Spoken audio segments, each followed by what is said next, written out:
It was a blessing to see the women attend. Parang blessed na blessed yung mga taga-High-Rock. Kasi nung nakita nila ako doon, Brother Jay, ang dami ng mga taga-BSL. Oh, naku, pinilit ko yung mga yun. Ayaw ng mga yun. Joke lang. They were so blessed to see everyone there. And syempre ako naman din ay masaya. Although hindi ko kayo nakita kahapon, medyo busy lamang po ako. I arrived yata sa High-Rock around almost 2 o'clock na eh. And then natapos ako ng meeting with the steering committee na isa lang ako mga 3:30 na natapos 1 hour and a half yata nila akong kinausap. So, mas may direction na po regarding the Biblical Counseling Ministry. So, praise God, nakauwi naman yata lahat ng safe. Sabi ko mag-mask dahil may kumakalat na virus sa High-Rock. Tinatanong kasi nila ako dito, Brother Jay, sa church mo ba marami nagkakasama? Hindi, mga healthy mga tao doon. Mahilig kumain. So, praise God dahil mukhang okay naman yata kayo. Sige, let us pray. Let us pray as we start. Lord, once again, it is a blessing to be with my brothers and sisters here. It is a blessing once again to gather, to worship together, to pray together, and now to listen to your word. We pray that you will open our hearts and that the Holy Spirit may work in us to understand your word, to enable us, O God, to apply it in our lives so that we may truly give glory to your name. So bless our time together. May you be glorified, O God, as we listen. In Jesus' name we pray. Amen and amen. Ano nga ba ang dapat nating ginagawa sa araw po ng linggo? Pag Sunday, syempre, ang unang maiisip ninyo, no, umattend ng church, dahil yun po talaga yung ginagawa ng mga mananampalataya to gather together on a Sunday. Pero yung iba po, may iba't ibang pananaw, yung mga ibang Kristiyano patungkol dito. Okay? At ito din yung sitwasyon actually ng mga Hudyo sa araw ng Sabbath. Okay? Pero ano nga ba ang Sabbath para sa kanila nung panahon na yon? Sabi nga ni John MacArthur sa kanyang commentary, and I quote, "The Sabbath was originally given by God in the Mosaic law, not before to be a day of rest." Okay? The Hebrew word translated Sabbath comes from a verb that means to cease, to desist, or to rest. Okay? Ito po ay ayon sa Genesis chapter 2 verse 2 at sabi nga refreshment and worship for his people in Exodus chapter 20 verse 8 to 11. So yung Sabbath, well, syempre sa mga Hudyo po, Sabbath is Saturday. Ito po yung last day of the week. Tayo po, we celebrate our Sabbath or Sunday on the first day of the week. Okay, nabago po ito nung si Kristo Jesus po ay muling nabuhay. Sa kanyang resurrection, it was a Sunday. So, nabago po ito at ito na rin po yung sinunod ng mga mananampalataya at that time. Kaya you can read that in Acts and even in Hebrews. Sabi nga doon, you gather the tithes and the offerings on the first day of the week. Okay, so ibig sabihin, they gather together on the first day of the week. That is Sunday. So, yun yung time of gathering. So, kung ating titignan lamang, syempre, in their context, that is a Sabbath, ito yung dapat nilang ginagawa. They are to rest, okay? But it is also a time of refreshment and worship for His people. Siguro sa definition po na ating nabasa, ito ay mas madali natin ngayong maiintindihan. Ito po ay araw ng kapahingahan. Siyempre, isip, Brother J, araw pala ng kapahingahan, dapat nasa bahay kami ngayon. Kaya hindi po, araw ng kapahingahan, dahil for given po tayo ng 6 days to work. Okay, to work on everything. That sinuwang, kumbaga lahat naman, majority of you are working on Monday to Saturday or Monday to Friday. You are to cease working, okay, for yourself, and we are to give Sunday for the Lord. Okay? Dahil sabi nga, ito din po daw yung araw ng pagpupuri sa ating Panginoon. It is a time for us to worship. So, binigyan po tayo ng Panginoon sa isang linggo ng para sa Kanya.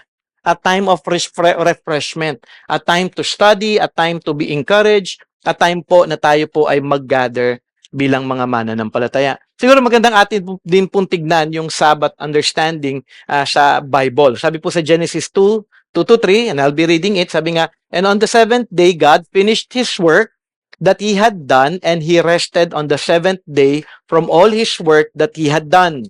So God blessed the seventh day and made it holy, because on it God rested from all His work that He had done in creation." So may kapahingahan. Okay? Then in Exodus chapter 20, which is the Ten Commandments, sabi po sa verse 8 to 11, remember the Sabbath day to keep it holy. 6 days you shall labor and do all your work. Okay, clear po yan, ano? Simple lamang po natin maintindihan. But the seventh day is the Sabbath to the Lord your God. On it you shall not do any work, you or your son or your daughter, your male servant or your female servant, or your livestock, or the sojourner who is within your gates. For in 6 days the Lord made heaven and earth, the sea, and all that is in them, and rested on the seventh day. Therefore the Lord blessed the Sabbath day and made it holy. Meaning ng holy is separate ito. Ito ay kakaiba, hindi ito katulad ng mga regular days na ating ginagawa. Ito ay holy, ibig sabihin, we are to make it a separate day for our God. Okay, para po ito sa ating Panginoon. So ito po yung law of the Sabbath. One full day of rest in 7. Ito po ay araw para sa ating Panginoon at sa ating pagkilala sa katotohanan ito. Ito po ay makakatulong para sa ating paglago sa ating relasyon sa ating Panginoong Diyos. Diba, isipin nyo na lang kung walang Sunday. Nakakalungkot po yung mga ibang tao na walang Sunday, wala po silang panahon sa Panginoon. Everyday na lang, ginagawa nila kung ano lang yung gusto nila. Wala po talagang magiging paglago po doon sa ating Panginoong Diyos. Hindi po lalago yung ating relasyon sa Kanya. Kaya nga po I encourage everyone na talagang i-separate po ninyo talaga ang Sunday sa ating Panginoong Diyos. Okay, kung kunyari daw, yung iba sa inyo magka-travel, then look for a church dun sa pupuntahan ninyo that you gather with them. Okay? Pwede naman kayong mag-gather with other believers.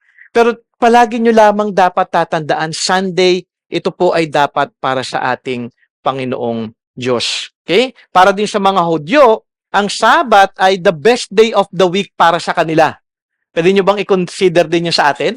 Para sa inyo na ang Sabbath ay the best day para sa inyo o ang Sunday para sa inyo ay parang, alam niyo yun, oh, Sunday na naman.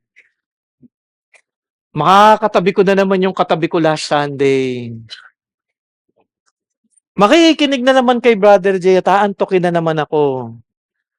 So parang sana ang Sunday po, hindi po siya something na parang burden para sa atin. Kasi para po sa mga Hudyo at that time, that was a time for them to worship God, to listen to God's word. At ito po ay paggunita para ating alalahanin yung kabutihan ng ating Panginoong Diyos. Okay? In short, ito po ay araw ng kasiyahan, pagpupuri, paglilingkod sa kapwa, at pagpapahinga ng ating mga katawan. Pero para sa mga Pharisees, ito ay araw ng walang paggawa talaga.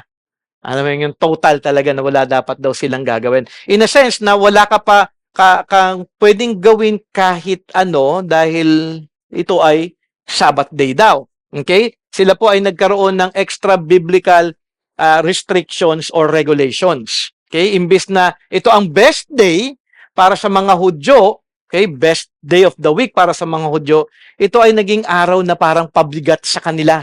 Naging burden. Okay? Sabi nga ni John MacArthur sa kanyang commentary, the Talmud, okay, ito po yung book ng mga Pharisees na kanilang ginawa, the Talmud devotes 24 chapters to Sabbath regulations, describing in painfully exhaustive detail what was and what was not permitted to be done. Okay, nakalagay doon. So parang ito yung book of law nila. Okay, rules and regulations na kanilang ginawa. Siguro pwede po nating tignan yung example na ibinigay po ni Albert Edersheim sa kanyang book. Basahin ko lamang po ano at glimpse lamang po ito. Tandaan niyo 24 chapters po yun ng mga pwedeng gawin at hindi pwedeng gawin. Sabi po doon, clothes could not be examined or shaken out before being put on because an insect might be killed in the process, which would be work. No fire could be lit or put out. Okay, bawal ka magsindi ng apoy. Cold water could not poured into warm water, but not warm into cold. Hindi ko maintindihan kung ano. Bakit? Okay? An egg could not be cooked, not even by placing it in hot sand during the summer. Nothing could be sold or bought. So, walang magbebenta dito, ha? Bawal magbenta. Na-joke lang po yun. So, kita nyo na napaka-strict ng rules nila. Ito, maraming may gusto nito. Dating was forbidden. Baka yung iba sa yes! Lest water be spilled on the floor and wash it. Okay? Moving a chair. Wag niyong gagalawin yung chair, ha? Was not allowed since it might make a rut in a dirt floor, which was too much like plowing. Women were forbidden. Okay. Sino sa yung mga babae na tumitingin ng salamin? Forbidden to look in a mirror since if they saw a white hair, naku, paano na lang ako? They might be tempted to pull it out. Okay? So grabe, no? So 24 chapters about rules and regulations na ginawa po ng mga Pharisees before. So kaya kung ating titignan, imbis na best day of the week, worst day of the week ito para sa mga Hudyo dahil ang daming hindi nila pwedeng gawin dahil pag may ginawa sila, it is against the law para sa kanila. Kaya naman napakaganda nung panawagan ni Jesus para sa ating lahat, lalo na sa kanila at that time, nung narinig nila ito sa Matthew 11:28-30, sabi nga, "Come to me, all who labor and are heavy laden, and I will give you rest. Take my yoke upon you and learn from me, for I am gentle and lowly in heart, and you will find rest for your soul, for my yoke is easy and my burden is light." Pinabigat po kasi ng mga Pharisees ang buhay ng mga tao before. Okay? Kaya nga tunay na kung tayo ay lalapit sa ating Panginoong Hesus, tunay tayong makakatanggap ng kapahingahan sa ating buhay. So ito po yung situation po na dapat na ating maunawaan, makita kung ano nga po ba yung Sabbath. Okay? So, ito po yung ating aralin ngayon about the Sabbath sa Luke chapter 6 verses 1 to 11. Basahin ko lamang po in ESV, Luke chapter 6 verses 1 to 11. On a Sabbath, while he was going through the grain fields, his disciples plucked and ate some heads of grain, rubbing them in their hands. But some of the Pharisees said, why are you doing what is not lawful to do on the Sabbath?" And Jesus answered them, "Have you not read what David did when he was hungry, he and those who are with him? How he entered the house of God and took and ate the bread of the presence, which is not lawful for any but the priest to eat, and also gave it to those with him. And he said to them, the Son of Man is Lord of the Sabbath." Then verse 6, on another Sabbath, so dalawang kwento po ito ng Sabbath, he entered the synagogue and was teaching, and a man was there whose right hand was withered. And the scribes and the Pharisees watched him so to see whether he would heal on the Sabbath, so that they might find a reason to accuse him. But he knew their thoughts, and he said to the man with the withered hand, "Come and stand here." And he rose and stood there. And Jesus said to them, "I ask you, is it lawful on the Sabbath to do good or to do harm, to save life or to destroy it?" And after looking around them, at them all, he said to him, "Stretch out your hand." And he did so, and his hand was restored. But they were filled with fury and discussed with one another what they might do to Jesus.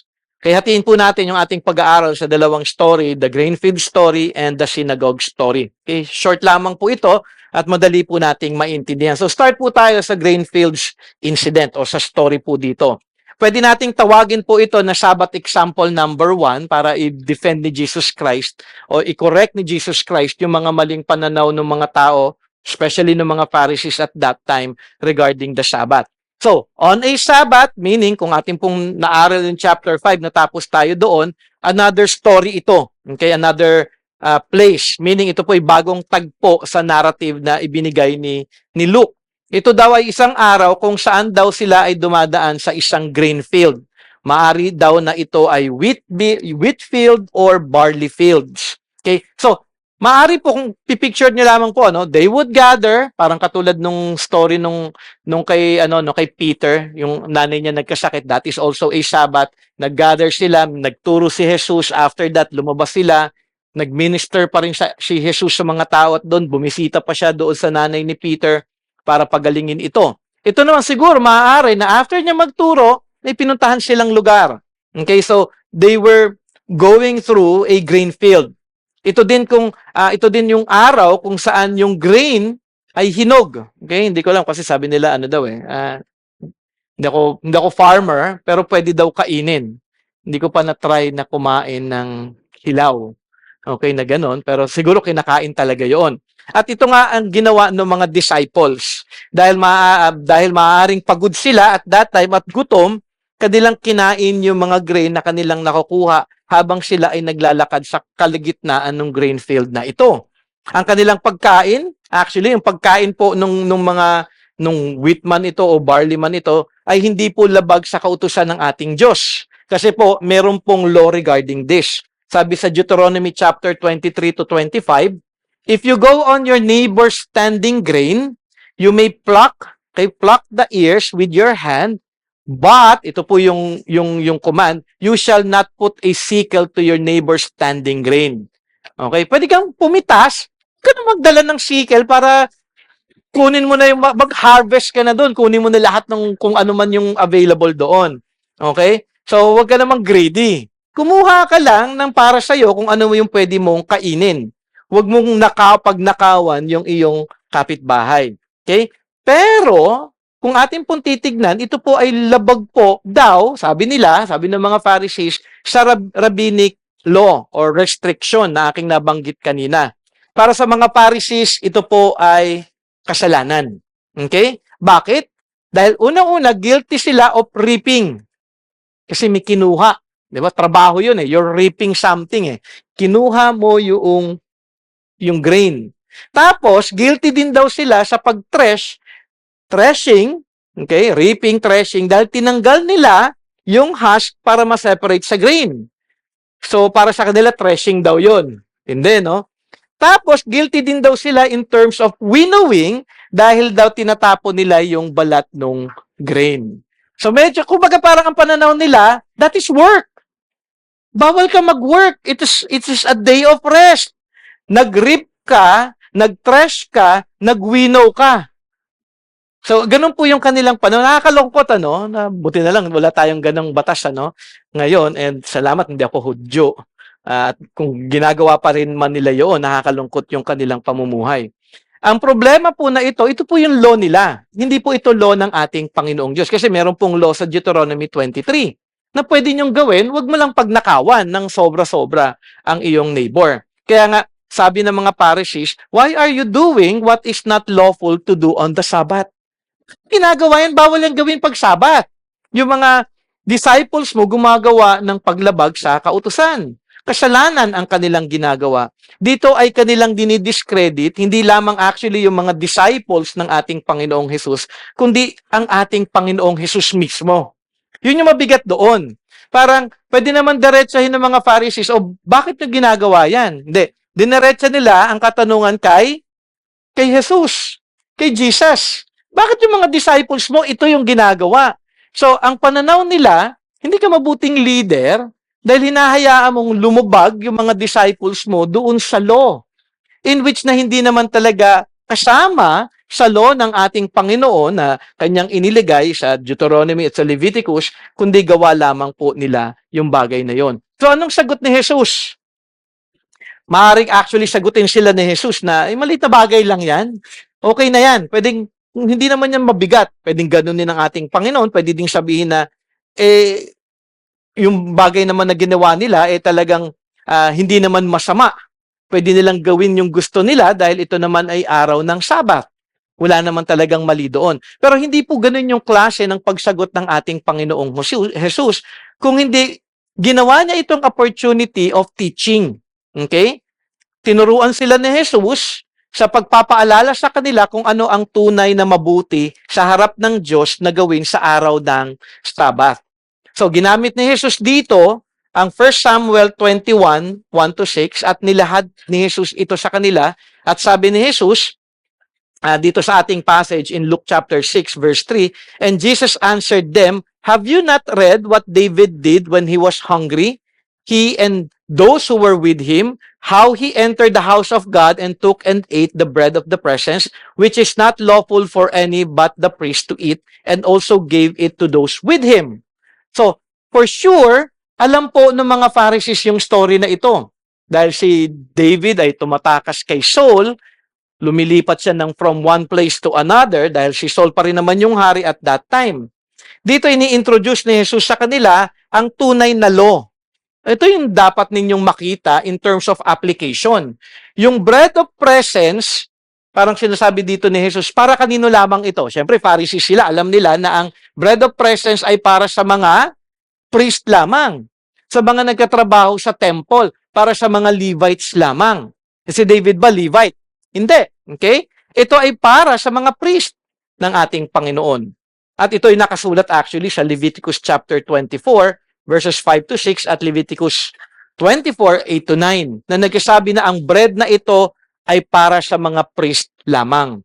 Pero, siyempre, dito nabanggit actually sa 1 Samuel na yung priest at that time ay si Ahimelech. Si Ahimelech, ipinapakita ni Jesus na naging tama ang kanyang puso sa pagbibigay ng bread na ito kay David at sa kanyang mga kasama. Ito yung tama mong ginagawa. Okay? Sabi nga ni Philip Ryken, and I quote, Ahimelech considered the total righteousness of God. He recognized that he had a higher duty to meet a basic human need. 1 Samuel 21 verse 6, sabi doon, so the priest gave him the holy bread, for there was no bread there but the bread of presence. May nagugutom na tao, kailangan niya ng pagkain. May bread. Tanging pagkain lang sa lugar na yun na available ay bread of presence. Yung bread na nandun sa loob ng temple. Ay, bawal kainin yan. Di ba? Para lang sa amin yan. Tapos kakainin pa kunyari ng priest sa harapan nila David. So, hindi yun mabuti. Dito pinapakita ni Jesus sa kanila na tignan mo yung law, tignan mo, may law, pero kung paano kumilo si Ahimelech, kumilo siya out of mercy and goodness and kindness. Okay? At the same time, alam din actually ni Ahimelech, maging ng mga priest at that time, na si David is a man of God. May mission siya for our God na dapat lamang natulungan at suportahan ni Ahimelech si David at ang kanyang mga kasama dahil may plano ang ating Panginoon sa kanila. So, alam ito ni Ahimelech, taga lang, ito yung anointed one of God eh. Ba't hindi ko siya pakakainin? Merong plano ang Panginoon, kailangan ko siyang i-provide ng kanilang pangangailangan katulad ng pagkain. So, sa pagturo ni Jesus, dito sa tagpong ito, sa 1 Samuel, he is arguing from a hard case to an easier one. Yung inyong pinapakita na law, na hindi naman talaga law na ibinigay ng Panginoon, rabbinic law lamang ito, gawa nyo lamang ito, tandaan nyo yung ginawa in the past nung time ng kay David. May law talaga na ang bread para sa mga Levites, para sa mga priest. Pero makikita ninyo na tama yung puso ni Ahimelech dahil mas inuna niya magpakita ng mercy o ng kindness sa kanyang kapwa. Kasi ito po yung tamang gawin. Okay? At mahalaga na makita po natin ito. Nag-violate man in a way ng ceremonial law si David, pero ito ay tama na kanyang daw gawin ni Ahimelech dahil ito ay kailangan para makatulong sa kapwa. Inyong tatandaan, God desires mercy more than observance of sacred rituals. Okay? Bahagi na rin ito, hindi naman din talaga violation yung kanilang ginawa ng mga disciples ni Jesus. Pero mahalaga na makita ninyo yung parallel ng story na ibinibigay dito ni Jesus. Kung ang mga kasama ni David na naglingkod sa kanya ay kinain ang bread of presence, ang mga disciples na nagliligtas na mas higit pa o naglilingkod na mas higit pa kay David dahil pinaglilingkuran nila ay si Jesus, na si Jesus ay Lord of the Sabbath, dapat mas higit pa niya itong hayaan. Di ba? So makikita natin yung parallel. Ito mga workers ni Jesus, kailangan nilang kumain. Tapos nire-refrain nyo at pinagbabawalan na kumain ng, hindi ko nga alam kung paano ka mabubusog doon no? Bawat grain, kakainin mo isa-isa, tatanggalin mo. So parang kumakain ka ng mani, parang gano'n, no? Siguro mas maliit pa sa mani yun. Pero ito'y pangangailangan. Parang gutom yung isang tao, bawal yan, hindi ka pwedeng kumain. Siguro para pwede yun sa mga nagda-diet. Sa inyo naman, hindi naman uso sa inyo yung diet, ano? Pero dito makikita natin yung katigasan ng puso ng mga Pharisees. At dito din patungo si Jesus sa kanyang tuon. At ito yung kanyang mapakilala ang kanyang sarili muli sa kanilang lahat. Okay? Anong sabi ni Jesus sa verse 5? And he said to them, the Son of Man is the Lord of the Sabbath. Okay? Ako yung Panginoon. Ako ang Diyos ng Sabbath. Okay? Jesus is the Son of Man at ito po ay isang mahalagang title ng ating Panginoong Jesus. At for sure, galit po yung mga Pharisees sa kanilang nung kanila po itong marinig kay Jesus. Sabi nga ni Philip Ryken, and I quote, sabi niya doon, by using this title, Jesus was testifying to his true humanity and also hinting at his coming glory. He is the first man in the new humanity, but Jesus is also God. And this is the clear implication of his claim to lordship over Sabbath. Who is the Lord of the Sabbath? Sabi niya dito, only God. Siya lamang. Kung si God, ang Lord of the Sabbath, tapos sinabi ni Jesus Christ, okay, the Son of Man is the Lord of Sabbath, ini-equate ni Jesus dito at pinapakilala niya ang kanyang sarili sa mga Pharisees na ako ay Diyos. Kaya nga in the end, kung ating mababasa sa verse 11, naggalit po yung mga Pharisees at that time sa kanyang pagbanggit dito dahil ini-equal niya yung kanyang sarili sa ating Panginoong Diyos. So, muli may declaration ng ating Panginoon dito sa kanyang pagiging Diyos. Sino ba ang nag-establish ng Sabbath sa Exodus chapter 20? Ang ating Panginoong Diyos.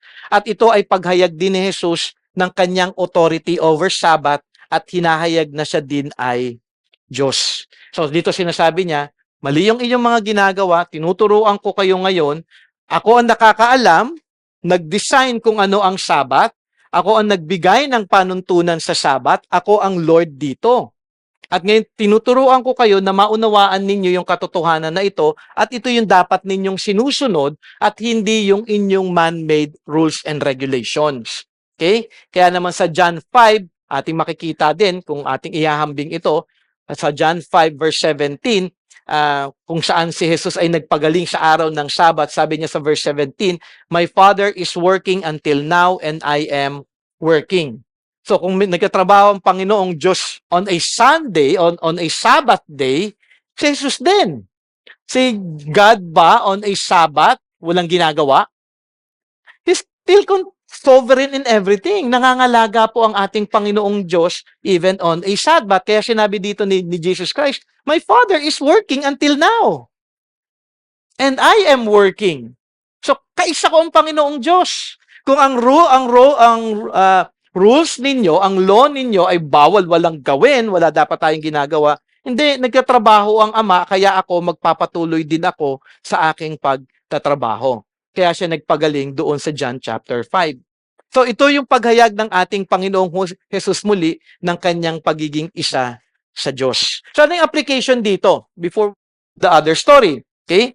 Ano yung mga kahalagahan na dapat nating makita? Simple lamang. Unang-una, ang pagpapakita ng pagmamahal at pagtulong sa kapwa ay mahalaga na ating maisabuhay.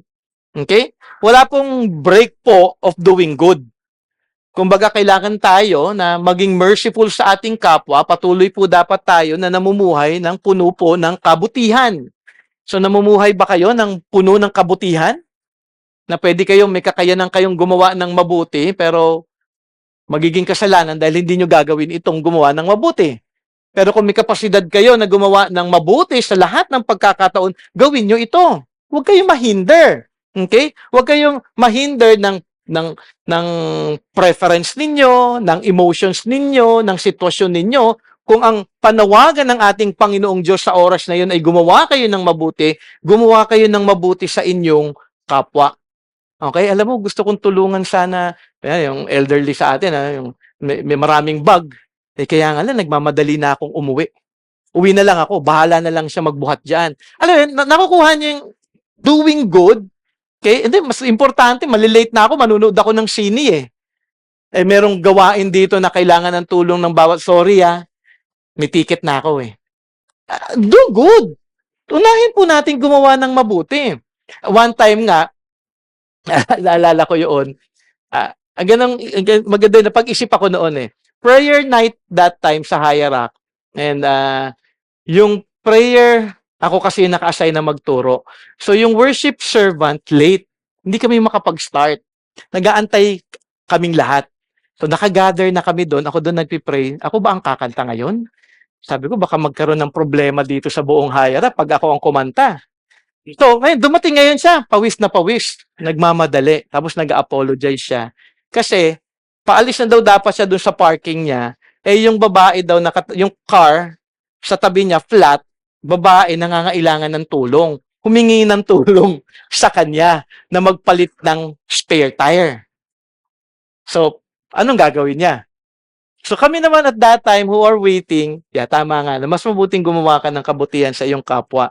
Na alam ko, sa pagkakaalala ko kung tama, alam ko na ba, nabigyan niya ng gospel track din yung babae na nasira o naflatan at that time. So nakaabot naman siya, late lang siya ng 1 oras, na joke lang. A few minutes late lamang yun. Pero when he was sharing that, sabi ko, ako kaya, kung ganoon, magtuturo ako, malilate ako, anong gagawin ko? Gumawa ng kabutihan? Siyempre, iisipin ko, mas kabutihan yung gagawin ko, magtuturo ako eh.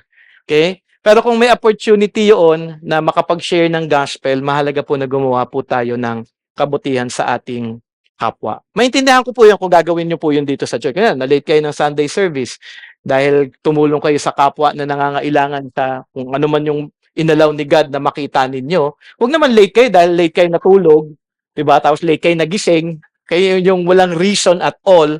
Pero kung paggawa ng mabuti, maganda na gumawa po tayo ng kabutihan sa ating kapwa at kung sila ay hindi po mananampalataya, bahagian po natin sila ng gospel. Okay? So case-to-case basis po 'yon. Okay? So, dito mahalaga na makita po natin yung paggawa ng mabuti. Pangalawa, importante na ating kilalanin na si Jesus ay Diyos. He is the Lord of the Sabbath. So, ibig sabihin, as we celebrate Sabbath on a Sunday, ang ating Panginoong Jesus ang may authority ng lahat. Kung ano yung disenyo ng ating Panginoong Jesus on a Sabbath, doon tayo susunod. Hindi tayo pwedeng maggawa ng sarili nating preference o ng kung ano yung gusto nating gawin kung hindi gawin natin kung ano yung kalooban ng ating Panginoon sa araw po ng linggo. Okay? Kunyari, ito yung araw ng pagtitipon, di magtipon po tayo. I-priority po natin ang ating Panginoong Jesus more than anything. Wala pong masihigit pa na importante sa panawagan ng ating Panginoong Diyos sa araw po ng linggo na tayo po ay magsama-sama dahil ito po ay araw ng celebration, gathering together, because Jesus Christ has risen, dahil nabago ito ng resurrection. Ito po yung araw kung saan po dapat tayo ay nagpupuri, sama-sama, congregation po tayo dapat na nag-worship sa ating Panginoon. As a congregation po dapat tayo na nanalangin sa ating Panginoon at nag-aaral ng kanyang salita. Dahil ito yung araw ng paglago sa salita ng Panginoon. Kung hindi kayo nagbabasa ng Bible, tapos hindi pa kayo attend ng Sunday service, nakakalungkot po. Wala pong magiging paglago sa inyong lakad kung kayo nga po ay tunay na isang mananampalataya. So we are to submit ourselves to Christ and follow Christ and do His will. So yung two truths mahalaga po. We are to do good, show mercy, and follow Christ. Move on po tayo sa pangalawang story, sa verse 6 to verse 11, the synagogue incident. Di ko na po babasahin dahil nabasa na po natin ito kanina, but nandito naman po sa atin. And then, sabi ni Luke, on another Sabbath. So, ibang story na naman po ito. Okay? Ibang Sabbath ito. At ang lugar ay nasa loob po daw sila ng synagogue kung saan ang ating Panginoong Jesus ay nagtuturo. Sa synagogue, naroon din ang isang lalaki na may kapansanan o may sakit sa kanyang kanang kamay. Okay? Sabi nga, withered hand. Baka isipin nyo, lantang kamay ha. Hindi po, paralyzed. Okay? Meaning ng withered hand is paralyzed. Hindi niya ma-move ito. Okay? For so long na yung kanyang right hand ay hindi niya ito maigalaw. Okay? Kaya dito makikita natin sa verse 7, muli andito ang mga Pharisees at ang mga scribes kung saan sila muli ay nagbabantay kay Jesus. Tinitignan na naman nila kung ano yung gagawin ng ating Panginoon upang sila ay manghuli kung may gagawing kasalanan o paglabag sa kautusan ang ating Panginoong Jesus. Kaya nga sa verse 8, anong sabi ni Luke sa kanyang story? Alam ni Jesus kung ano daw yung nasa kanilang mga isip. Okay, muli pagkapakita ng divinity ng ating Panginoong Jesus. Kayo ba alam niyo kung ano yung naiisip ko? Wala, di ba? Kayo din, hindi ko din alam kung ano yung nasa isip ninyo ngayon. Hindi ko alam kung nakikinig ba kayo, na inuunawa nyo ba ako. Okay? Wala po ang ating Panginoong Yesus. Ang galing. Merong nagtuturo siya, may lalaki na may withered hand, opportunity for Jesus Christ to heal on a Sabbath. Ngayon, ito mga Pharisees naroon para manghuli kay Jesus kung meron siyang gagawin na laban sa kautusan. So, ano yung ginawa ni Jesus? Dahil alam niya ang nasa isip ng mga Pharisees at scribes, kanyang tinawag yung lalaki. Ang galing, ano? Come and stand here. Siyempre, hindi naman alam ng mga Pharisees kung bakit yung biglang pinatawag ito. 'Di ba? Ito ay para maiharap ni Jesus sa kanilang lahat kung ano yung tunay na kalooban ng Panginoong Diyos sa araw ng Sabat. Okay? At ang maganda pa dito, si Jesus ay nagtanong pa dito sa lalaki para i-rebuke yung mga Pharisees at scribe. Sabi sa verse 9, and Jesus said to them, I ask you, is it lawful on the Sabbath to do good or to do harm, to save life or to destroy it? Ang ganda ng question ng ating Panginoong Hesus eh. Kung ipipicture lamang ninyo ito sa inyong isip, sa tanong ni Jesus at the same time, kung ano ang nasa isip ng mga Pharisees ng mga oras na yun, talaga siguro silang mapapaisip o mas mapupuno ng galit. Oh, ito na, may gagawin na naman to, may tanong na naman to, may patama na naman sa amin itong si Jesus. Okay? Pero napakaganda po ng tanong. Is it lawful? So it's about the law. Ang mga Pharisees at that time, masyado silang kapit na kapit doon sa kanilang rabbinic law. Is it lawful on the Sabbath to do good or to do harm? To save lives or to destroy it? Kung ikaw ay gagawa ng mabuti sa kapwa, ito ba ay masama? Ito ba ay kasalanan? Siyempre, ang sagot natin, hindi. Okay? Baka may sumagot sa inyo ano? Oo! Okay? Kaya naman hindi nila ma-accuse si Jesus sa kasalanan na kanyang ginagawa sa araw ng Sabat dahil sa katotohanan ito. Hindi may gagawin akong mabuti. Masama ba to? Kundi ito ay pagkakataon na maipakita ni Jesus ang tunay na laman ng kanilang mga puso. It's a revelation of the heart ng mga Pharisees at that time. Na ang kanilang puso, na mahalagang makita nila ito, na ito'y wicked, walang awa, at walang pag-ibig sa kapwa. Yun yung pinoproject dito ni Jesus Christ. Ito ay pag-rebuke sa kanila. Ito po ay napakahalagang correction para sa mga Pharisees at that time. Okay? At rebuke din po ito sa atin. Kung tayo ay namumuhay sa bawat araw ng alam nyo, hindi po nagpapakita ng paggawa ng pabuti sa ating kapwa. Actually, nung sinabi ito ng ating Panginoong Jesus sa kanila, patungkol sa paggawa ng mabuti on the day of the Sabbath, makikita din po at mababasa natin ito sa Isaiah chapter 1 verse 11 to 17. Basahin ko lamang po para ma-picture po natin kung ano din po yung alam ng mga Pharisees at that time na kanilang dinidinay o maaaring kanilang kinalimutan na lamang. What to me, sabi doon, what to me is the multitude of your sacrifice. The Lord, I have had enough of burnt offerings of rams and the fat of well-fed beasts. I do not delight in the blood of bulls or of lambs or of goats. When you come to appear before me, who has required of you of this trampling of my courts? Bring no more vain offerings. Incense is an abomination to me. New moon and Sabbath and the calling of convocations. I cannot endure iniquity and solemn assembly. Stop lang po ako doon, ano? Puro sila sacrifices. Pero yung pamumuhay nila, walang paggawa ng mabuti. Walang tunay na pagsunod. So, alam mo yun, religious ka, pero yung iyong puso ay makasalanan. Okay? Verse 14. Your new moons and your appointed feast, my soul hates. Alam mo, puro sila ritual sacrifices. They have become a burden to me. I am weary of bearing them. When you spread out your hands, I will hide my eyes from you. Even though you make many prayers, I will not listen. So kahit na magmukha kang, alam mo yun, religyoso, mukha kang Christian pag Sunday, ano yung parang bait-bait mo, pero kung ayaw mo namang gumawa ng kabutihan sa kapwa, hindi ka nagpapakita ng mercy, wala kang pakialam sa mga kapatiran mo dito sa ating church, wala kang pakialam sa kanila, kung may sakit man sila o kung ano man ang kanilang sitwasyon. Alam mo yun, wala kang mercy sa iyong kapwa. God will not listen to your prayers. Your hands are full of blood. Wash yourselves, make yourselves clean. Remove the evil of your deeds from before my eyes. Cease to do evil. Learn to do good.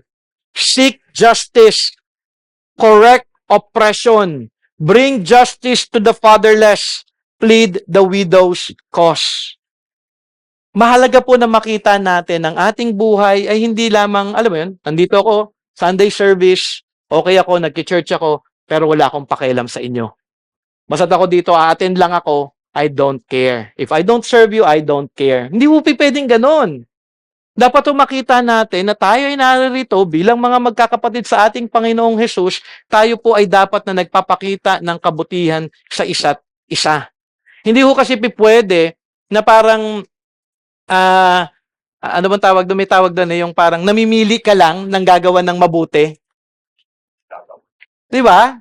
Tayo meron mga lahat tayo actually may ganun eh. Ang gagawan ko lang ng mabuti ito kasi mabuti ito sa akin. Hindi po, lahat po dapat tayo pakitaan ng kabutihan ng bawat isa. Pakitaan po natin ang bawat isa ng pag-ibig ng ating Panginoong Jesus. Kasi yun po yung gustong ipakita ni Jesus at itinuturo niya sa atin dito. Ito ang katotohanan na dapat na kanilang ginagawa, ngunit ito ay kanilang binaliwala ng mga Pharisees upang kanilang maipakita lamang yung kanilang pagiging religious. Naging ano sila mga pulis, Melo, inaral namin ito, bawal yan. Kasalanan yan. Walang grace, walang mercy, walang love. Ang mga Pharisees at scribes ay mga naging legalistic at nawala na ang compassion sa kapwa. Nawala na sa puso nila ang pagiging merciful, ang pagiging mabuti sa kapwa, kundi nangibabaw na yung kanilang pride sa kanilang mga puso. Hindi ako katulad nung iba. Ako sinusunod ko yung salita ng Panginoon. Pero, mayabang ka naman.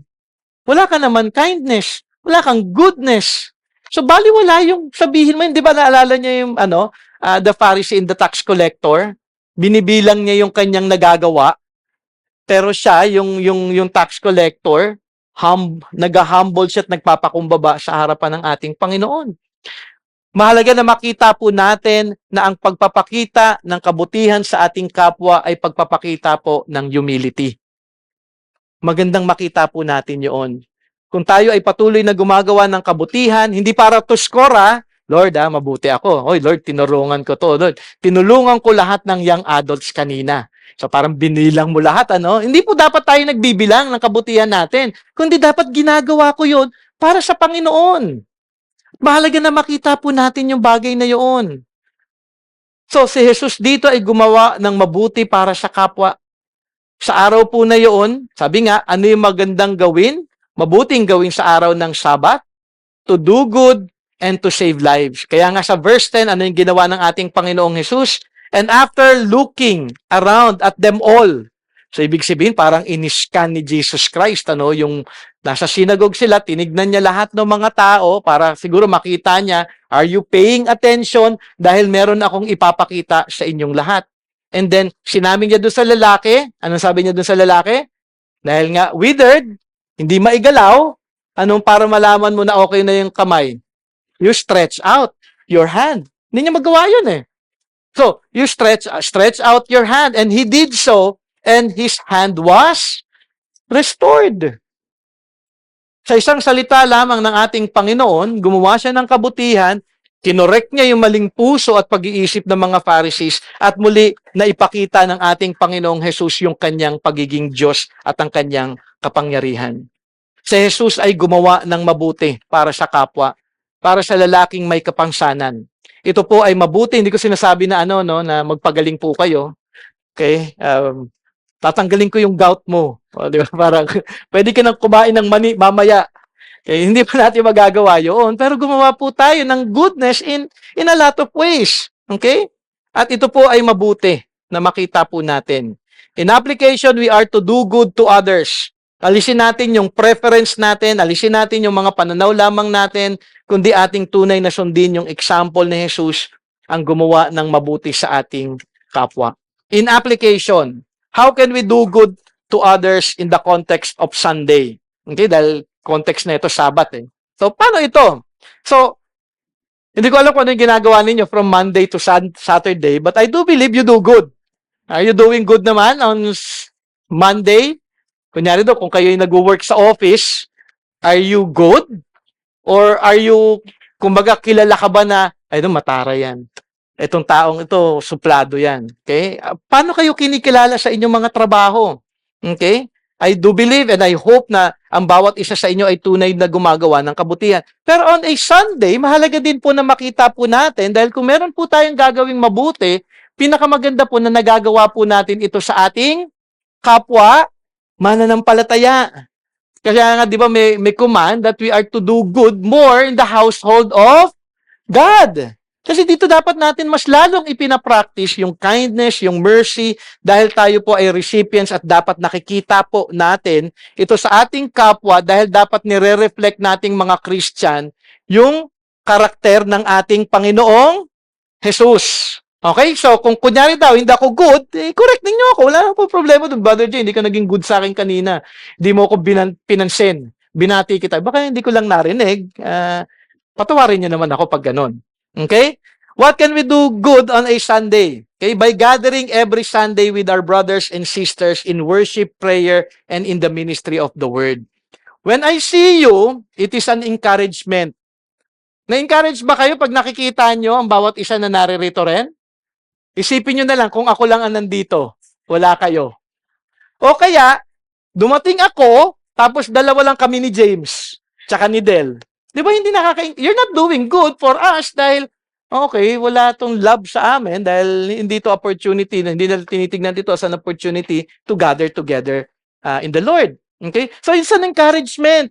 Presence nyo pa lamang, it's doing good. Di ba? Kung palagi kayong absent, ano sa tingin nyo may isip ng mga kapatiran dito? Ano kaya nangyari na doon? Maliban na kung may sakit kayo, wala nang problema doon. Pero kung ano yun, intentionally, wala ka talagang interest for the church, hindi po nakaka-encourage po yun sa ating mga kapwa mananampalataya. Okay? Pangalawa, by serving in the church. Okay? Members lamang ng church ang pwedeng mag-serve. Kasi kailangan po ng commitment. Kailangan din po na makita kung talagang are you with us na nais mo ba na magpa-accountable, nais mo ba na maging bahagi talaga ng church. So if you are a member, if you are a member of the church, serve. Hindi po pwede na wala po kayong ministry. At alam ko naman sa church natin, and I'm so thankful, most of you are 2 or 3 ministries. Si Lennox, lahat. No? Andiyan yung parang right hand ko yung si Lennox, palagi ko yung inuutusan. Ayaw na daw niya. I don't want to do good, Pastor. Okay. So, alam mo, maganda nag-serve po tayo. Okay? Number 3, by sharing the gospel. Opportunity po ito. Kung gusto nyo makapag-share ng gospel, kung hindi po kayo member ng church, binibigyan ko po ng opportunity yung mga non-members to be part of the outreach. Kasi evangelism naman po yun. So you can stay here, hindi naman kayo lalayo, you stay here, you wait for 3:30 or 4 o'clock, dadating sila, it ends at around 4:30 or 5. Di mag-share ka sa bata, pagdating nila, do evangelism. Opportunity po yan na binibigay ko. Kasi katanong sila, paano yan, di pa ako member. Di, mag-observe ka, mag-share ka ng gospel dahil evangelism is for everyone naman eh. Hindi naman yun for members lang eh. So I encourage everyone, you want to share the gospel sa mga bata, opportunity po yung outreach ministry po natin. Okay? Not only that, pag nandito po tayo sa church, what we can do good, how can we do good to others is by giving godly counsel to those who are in need of help and guidance. Siyempre, may mga magkakaibigan dito. Dapat kilala nyo ang isa't isa in some ways, lalo na kayo sa mga cell, at kung alam mo na may problem yung ating kapatiran dito sa church natin, do good by giving that person a biblical counsel. Di ba? Pagpayo ka sa kanya biblically. Ipag-pray mo siya. Okay? Praying for others' needs. Kung meron siyang concern, ipag-pray ninyo. Ako nga, minsan, pag may nag-ano, Brother Jay, kailangan ko ng advice regarding this. Pag-pray mo ko, okay, as much as possible, kung may time ako to pray with them, I would pray for them here sa church bago sila umalis. Kasi that is doing good. Then pray. Kung kunyari, nalungkot yung sige, pag-pray na lang kita. Alis na ako. Hindi. Mag-pray mo, sandali lang naman mag-pray eh. Hindi ka naman mag-pray ng 1 oras, di ba? So, pag-pray mo siya ng sandali, that is doing good because that is an encouragement for our brothers and sisters in the church. Okay? And lastly, by doing good to others in every possible way. Kung paano tayo makakatulong, tumulong po tayo. Marami pong hugasin. Baka gusto niyo pong tumulong sa aspect po na yun. Okay, maraming hugasin sa likod. At minsan nga, naguhugas ako dun eh. Pero hindi ko lahat magagawa din dito talaga sa church. So maraming gawain, pwedeng mag-stock up ng church, ng chairs, pwede po kayo makipag-fellowship. Fellowshipping is doing good kasi ito po ay pagbubuo ng relationship natin sa isa't isa.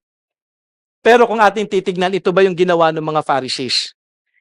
Hindi po. Sila pa rin po ay nagmatigas at mas binigyang halaga ang kanilang maling pananaw kaysa mamuhay na gumawa ng kabutihan sa kapwa. Tinuturuan sila ni Jesus kung ano ang mabuti. Okay? At makakapagbigay ng kaluwalhatian sa ating Panginoong Diyos. Pero ang tugon nila sa ginawa ni Jesus ay galit lamang. Kaya sabi sa verse 11, "But they were filled with fury and discussed with one another what they might do to Jesus." Nagpaplano na sila. So, fury. Pagka sinabing fury, galit na yun. Alam mo yun, yung brimming anger na yan eh. Tapos sabi nga, anong gagawin natin ngayon sa kanya? Mas lalo natin siyang hulihin, in the end, dapat natin siyang patayin. So dito makikita natin yung patuloy na paglago ng galit ng mga Pharisees sa ating Panginoong Jesus. Ang katotohanan, in some ways, ang paggawa ng mabuti ay madali. Pero ang gawin ito ng may tamang puso na ang tuon ay kaluwalhatian ng Diyos ay hindi po magagawa ng sinuman. Tandaan po natin yun kasi sabihin na lang nila, okay, kailangan ko palang gumawa ng mabuti, sabi ni Pastor. Tama naman po yun. Marami po mga religion, marami po silang, gawa sila ng gawa ng mabuti. And I have met a lot of people na hindi Christian na minsan parang mas mabait pa dun sa ibang mga Kristiyano. Okay? Pero ang taon lang nila gumawa ng mabuti. Pero hindi ang paggawa ng mabuti ang makakapagligtas sa tao. Alam naman natin yun, di ba? Tama ba ako? That works cannot save any people. Pero nais ba ninyo na tunay na masunod ang kalooban ni Jesus sa ating pag-aaral? Nais ba ninyo na gumawa ng mabuti sa kapwa natin dito sa church sa araw ng linggo? Kung nais nyo po talaga ito sa inyong mga puso, unang-una kailangan nyo si Kristo Jesus. Ang maligtas sa kanyang pangalan, ang unang hakbang sa lahat ng paggawa ng mabuti na makakapagbigay ng kaluwalhatian sa ating Panginoong Diyos. Kahit na gumawa ka ng 1,000,000 kabutihan, kung wala ito kay Kristo Jesus, hindi po ito pleasing before God. Kailangan muna natin ng right relationship with the Lord. Ang maligtas sa kanyang pangalan, ang unang hakbang sa lahat ng ito. Ang makita mo sa sarili mo na ikaw ay makasalanan, na ang ating Diyos ay banal, ang maunawaan sa biyaya ng Diyos na kailangan mo si Jesus upang maiwasto ang iyong relasyon sa ating Diyos. Dahil tanging si Kristo Jesus lamang ang iyong pag-asa sa kaligtasan. Hindi lamang yun, ang kahalagahan po ng confession at pagsisisi o pagtalikod sa kasalanan ay bahagi din po ng kaligtasan. At kung tunay kang nananampalataya, ikaw ay magsisisi sa iyong kasalanan. Ang banal na espiritu, bahagi nito ay ipagkakaloob sa iyo ng ating Panginoong Diyos upang maging katuwang mo, ang iyong maging helper. Matulungan ka na mabago ang iyong isip, puso at ang iyong buhay. At sa biyaya ng Diyos dahil sa iyong pagiging isa na kay Jesus, ito ay magre-resulta sa buhay mo na gumawa na ng kabutihan para sa kapwa na tunay na makakapagbigay kaluwalhatian sa Diyos. Kaya nga po tayo mga Christian, do you want to glorify God? Do good. Be merciful. Patuloy po tayong gumawa ng kindness sa lahat po ng mga tao na iaalaw ng ating Panginoong Diyos na ating makasama. Kung ikaw naman ay mananampalataya na, so kung unbeliever, first step, salvation, Jesus Christ. Okay? Para ikaw ay tunay na makagawa ng mabuti na nakakapagbigay kaluwalhatian sa Diyos. Kung ikaw ay mananampalataya na, ikaw ay Christian na, mamuhay ka ng puno ng kabutihan katulad ni Jesus. Mabuting pag-iisip. Okay? Ito mahalaga. Maaaring mabuti ka, ginagawa mo, pero kung ang isip mo ay puno ng, alam mo yon, pride, o kaya gumagawa ka ng, wala lang, sabi kasi ni Pastor, kailangan ko lang gawin eh. Alam mo yon, it will not glorify God. So, ibig sabihin, when we do good, it should be coming from a pure mind. Kung gagawin mo ito just to score with God, hindi po nakaka-glorify. Kung ginagawa mo ito, pero nakakainis naman yung taong yan eh. Kaya nga lang, kailangan kong gumawa ng mabuti. it will not glorify God. So yung mind natin must also be good in the way we think of other people. Pwedeng nakaupo ka dyan, wala kang ginagawa, pero kung tingin mo naman sa mga kapwa mo dito ay parang mga, alam mo yun, hindi mabubuting tao at puro ka comment sa iyong kapwa dito, then you are not doing good to the people in the church. We may not see it, but the Lord knows the thoughts, di ba nga? Sabi ni Jesus Christ, alam ko yung mga, alam ni Jesus yung thoughts natin eh. So even yung mind natin, dapat po, patuloy siya na nag-iisip ng mabuti. Hindi lamang yun, dapat may mabuti tayong puso. Okay? Connected yung mind sa ating mga heart. So sa ating puso, dapat ito po ay puno ng kabutihan para sa ating kapwa. Na yung desire natin ay tunay na gumawa ng mabuti sa ating kapwa. How can I serve you better? How can I do this better para sa aking kapatiran? At lastly, mabuting gawa, mismong action dapat nakikita sa ating buhay. So hindi ho tayo pwede na Christian ka, pero isolated ka, at pagkatapos ng service, uuwi ka na lang without being a blessing to your brothers and sisters in the church. Serve, do good, fellowship, talk to the brethren, build a relationship. Those are good things that will give glory to our God. Nawa magsilbing paalala ang ginawa ni Jesus para sa ating lahat.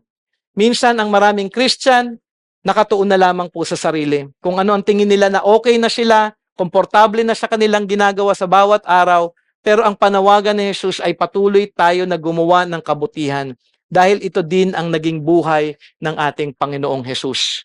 For the past 3 years of ministry ni Jesus Christ, ang kanyang ginawa ay puro kabutihan para sa kapwa. Maging sa mga Pharisees, yung pag-rebuke niya ay kabutihan dahil ito'y mabuti para sila ay makakilala sa kanilang mga sarili na ang kanilang ginagawa ay kasalanan. Lahat ng ginawa ng ating Panginoong Hesus ay puro po mabuti. Kung tayo ay isa kay Kristo, gumawa po tayo palagi ng kabutihan sa ating kapwa. So ating pong ipanalangin ang katotohanan ito araw-araw dahil lahat po tayo ay hindi mabuti. Tama ba? Lahat tayo hindi mabuti. Marami tayong comments, marami tayong iniisip na hindi maganda. Ginajudge natin ang lahat ng tao, ang puso natin marumi, ang isip natin marumi. Then i-pray po natin na, Lord, even when I think, help me Lord God, to think such things na mabuti and well-pleasing sa iyong harapan.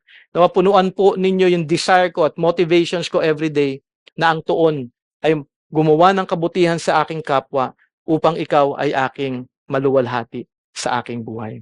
Let us pray. Lord, once again, thank you for your word.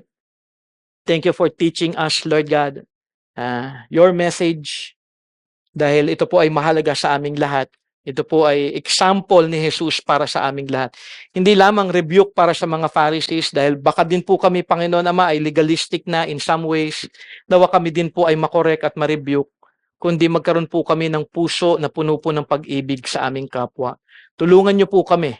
At kayo lamang din po, O Diyos, ang siyang tunay na makakapagpabago ng aming isip at puso at nawa tunay po namin maisabuhay ang bawat katotohanan na inyo pong itinuro sa amin sa umagang ito upang ang bawat isa ay mas lalo pong ma-encourage, upang ang bawat isa ay tunay na makita ang inyong karakter sa buhay po ng bawat mananampalataya na naririto. At kami, Panginoon Ama, ay maging sama-sama sa pagbibigay kapurihan, kaluwalhatian sa inyong pangalan sa aming paggawa ng kabutihan sa aming kapwa dito sa church at maging sa iba pang mga tao na inyo pong iaalaw na amin pong makasama. So Lord God, once again, thank you for this morning and I pray for your blessing even later on, Lord God, sa aming biblical counseling training. We will be watching a video about counseling on how we are to do it para magkaroon po ng idea ang bawat isa what biblical counseling truly is.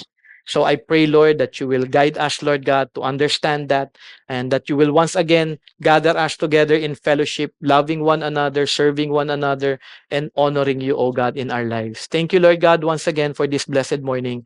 In Jesus' name we pray. Amen and amen.